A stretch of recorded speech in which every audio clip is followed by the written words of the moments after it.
the road again. We can't wait to get on the road again. Telling stories to our family and our friends. We can't wait to get on the road again. On the road again. We can't wait to get on the road again. Telling stories to our friends. We can't wait to get on the road again. Welcome to our monthly AAA podcast, Affinity, Allie, and Annette on the road to good storytelling with your hosts, Allie Spooner and moi. Yeah, good afternoon, everybody. This is Allie Spooner, and I write with Affinity Rainbow Publications and am a co-host with Miss Annette Maury on our podcast. I've written a bunch of different books, and I'm a true genre hopper. I may go from cowgirls one minute to off the grid the next to paranormal to a romance, whatever. So I have a bunch of different stories and a bunch of different genres to look at, both series and standalones. A few short stories, but here lately it's been a lot of series. So uh, to my publisher's chagrin, I think sometimes, but I enjoy writing the different characters. I'm going to be reading today from my latest book, which is Dangerous Ice, which is a sequel to The Blank White Page. They're both pretty much standalone books, but if you want the entire background on the characters, because they're the same characters in both books, I would recommend getting The Blank White Page, which is on sale right now this month for $2.99. So you get the full picture in the flavor of the characters. And I'm Annette Maury, and I'm also with Affinity Rainbow Publications. I don't have quite as many books as Allie, but I'm also a genre hopper and have done just about every subgenre there is out there with a romantic blend twist to it. So this usually, sometimes we invite special guests, but today our special guest is the co-host Allie Spooner, and so she's already introduced herself. So I'm not really going to introduce her, but what we're talking about today is living off the stories with living off the grid, and I get to ask bunches of questions and grill my co-host Allie. So, anyways, Turnabout's fair play, right? turnabout's fair play. Okay. Again, I'm reading from Dangerous Ice, and this is book two in the Blank White Page series. And this is a little bit into the book. It opens up with a pretty tragic scene, so I'm going to continue on from there. River crossed the bridge from the village, and she felt her heartbeat quicken. In 2 short hours, she would be back in Tatum's arms.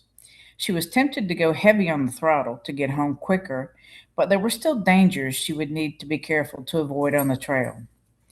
As thick as the snow was, a fallen tree could easily be concealed on the trail. River would need to scan the areas beside the trail to prevent a possible collision that would seriously delay her trip and her health. She didn't want to get caught on the trail when the snow began to fall, as it was threatening to do. River was almost halfway home when the snow arrived, slowing her progress and diminishing her visibility. Damn it, she growled and pulled down her visor.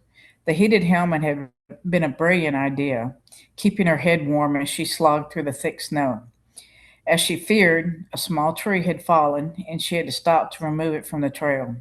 She dropped the trunk into the woods, and her eyes drifted to the frozen river. Thoughts flashed of Jay's body, trapped somewhere under the ice. That had to be a terrible way to die. The vision chilled her, and River shivered. She pulled her eyes from the river bank to the snow machine. She River decided that one of the things she would teach Tatum was how to test ice on the river, so she would have those skills. She would also teach Reba. Losing either of them would destroy her. The weather would start to warm soon, and the ice would become even more fragile. River climbed back onto the machine and continued down the trail. The smell in the kitchen helped to lighten Tatum's spirits. The brownies were cooling, and she was warming the frosting to cover the cake when she heard Poe call out. Tatum rushed to the kitchen window and saw the headlights from River's snow machine bouncing down the trail.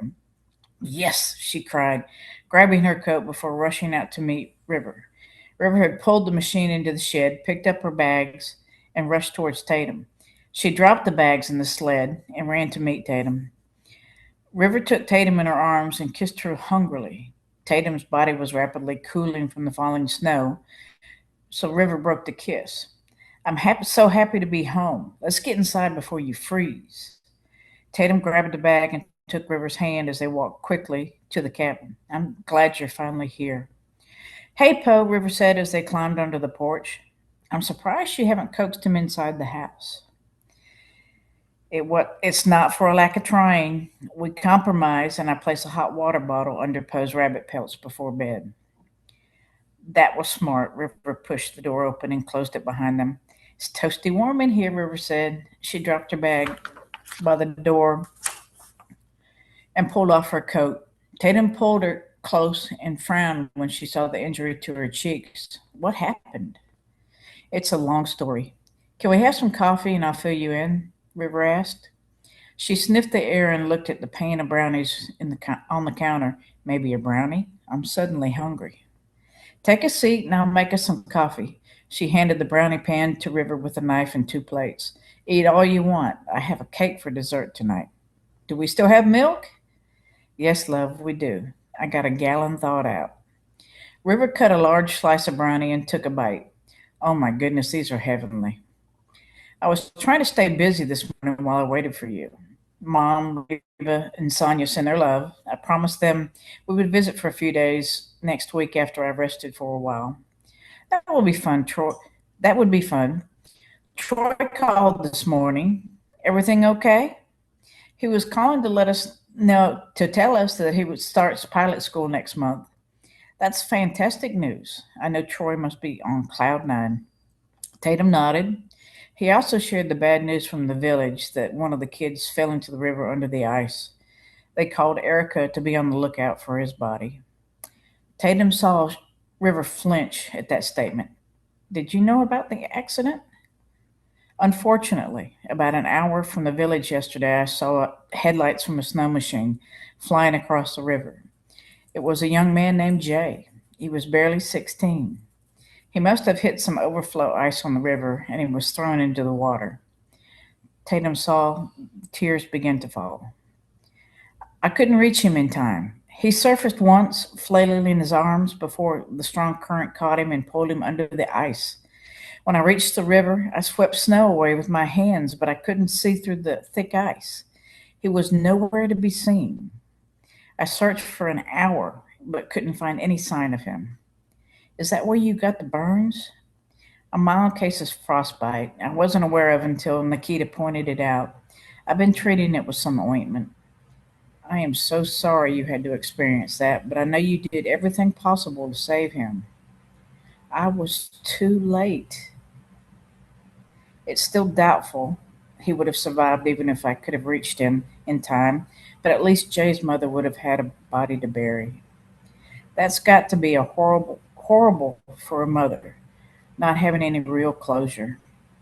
I pulled his snow machine back to the village and got one of the elders to go with me to break the news. To say she was devastated would be an understatement. She said Jay was going stir crazy at home and wanted to get out for a while, so he rode up the river.